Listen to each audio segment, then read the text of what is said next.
गांव की वो चुप्पी। राणावास जैसा ही एक छोटा सा गांव। पेड़ों की शाखाओं पर बैठे पंछियों से लेकर खेतों में हिलती सरसों तक सब में एक सुकून रहता था। लेकिन उस घर के भीतर, जिसके दरवाजे पर पुरानी सी पीली रोशनी टिमटिमा रही थी, सुकून नाम की कोई चीज नहीं थी। उस घर में रहने वाला लड़का आरव, उम्र 17 वर्ष, दिखने में साधारण पर मन से बिल्कुल टूटा हुआ। घर में झगड़े, पिता का गुस्सा, माँ का दुख और दादा दादी के ताने, सब मिलकर उसके अंदर एक खालीपन पैदा कर चुके थे। वह एक शांत बच्चा था, पर उसके भीतर हर दिन एक तूफान उठता था। मैं किसके लिए जी रहा हूँ? क्या मैं किसी के लिए मायने रखता हूँ? उसकी अपनी दादी तक उसे कह देती, तेरे में कोई हुनर नहीं, तेरे बाप की तरह कुछ नहीं कर पाएगा तू। ये शब्द आरव के दिल में रोज हथौड़े की तरह पड़ते। लेकिन सारी दुनिया से लड़ते लड़ते एक दिन आरव भगवान से भी हार मानने लगा। वो रात जब उम्मीद मरने लगी।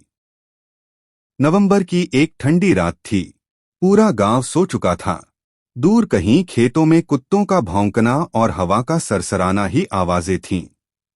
लेकिन आरव उस रात नहीं सो पाया।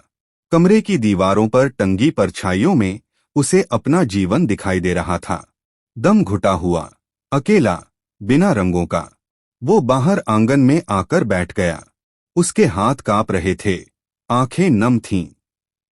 वह आसमान की तरफ देखकर बोला, अगर तू सच में है तो एक बार मेरी सुन ले। आज मैं बहुत थक गया हूं। इतना बोलते ही उसकी आवाज टूट गई। कई सालों के दर्द ने, कई सालों की चुप्पी को तोड़ दिया। वो वहीं जमीन पर बैठकर रो पड़ा, जैसे बचपन में गिरकर रोया करता था। पर बचपन में माँ उठाती थी। आज कोई नहीं था, या शायद कोई था, बस आरव को दिख नहीं रहा था। पहला संकेत, हवा में एक अजीब सा बदलाव। जब रोते रोते उसका गला सूख गया, हवा अचानक थम गई। शाम से चल रही ठंडी हवा बिल्कुल शांत हो गई, जैसे कोई अदृश्य शक्ति उस कमरे के पास आकर खड़ी हो गई हो। आरव ने सोचा वह बस उसका भ्रम है। लेकिन कुछ अजीब हुआ।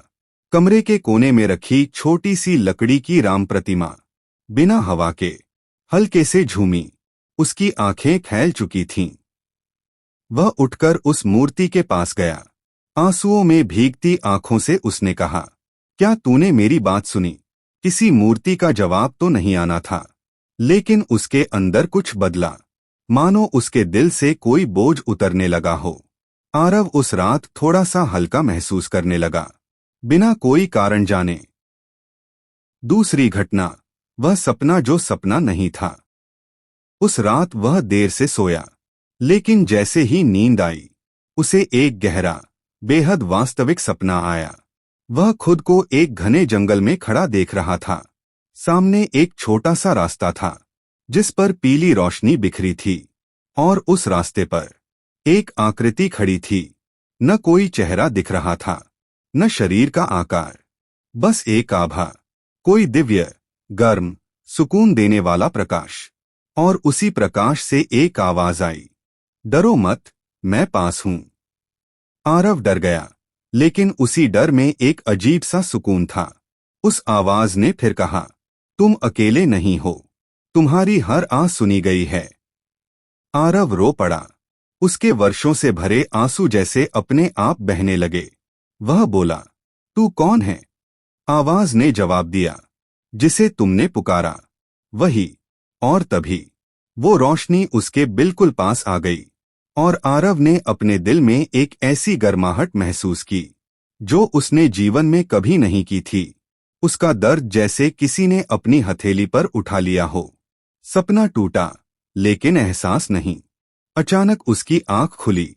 सपना टूट गया था, पर सबसे अजीब बात यह थी, उसका तकिया पूरा आंसुओं से भीगा था, लेकिन चेहरा पहली बार शांत था।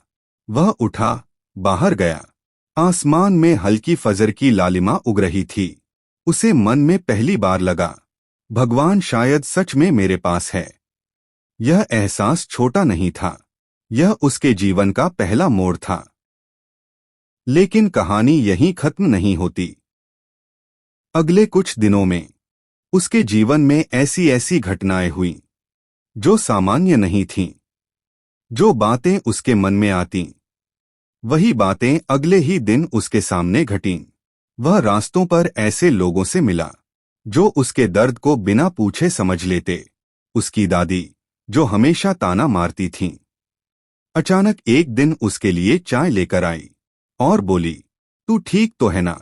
ऐसा पहली बार हुआ था, लेकिन सबसे बड़ा बदलाव तो तब आया जब वह एक दिन अपने गांव के बाहर बने एक पुराने मंदिर में गया, जहां एक साधु बैठे थे। साधु ने उसे देखते ही मुस्कुराकर कहा, देर से आया है बेटा, लेकिन रास्ता तूने सही चुना है। आरव चौंक गया। आप मुझे जानते हैं? साधु बोले, तुझे नहीं जानता, पर जिसने तुझे भेजा है उसे अच्छी तरह जानता हूं। उसके पैरों तले जमीन खिसक गई।